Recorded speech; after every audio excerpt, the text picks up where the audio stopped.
Good morning, everyone, and welcome to IDBI Capital Markets Morning Podcast.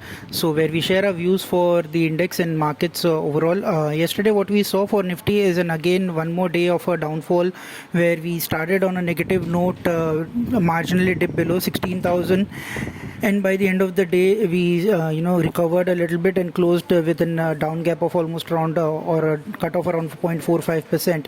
However, we closed below 16,200 is one thing which is a little bit of a worrying sign, and India VIX on a technical front has been near a breakout where it has almost crossed or reached 22.80 level, so which is an worrying sign. If India VIX from here achieves its breakout target, which is around 28 levels, then we may see that sharp uptick in India VIX would relate to an inverse move in the index with a sharp downtick, and we may retest the previous lows which we created during the March month, which is at around which was around 15,400 15,600 levels.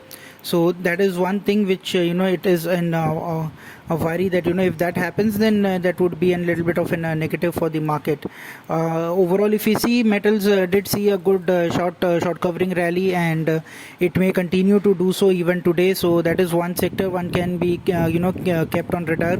Besides that, from last 2 days, Bank Nifty is showing a short covering rally. The heavyweights are aiding Bank Nifty to close positive for 2 consecutive sessions.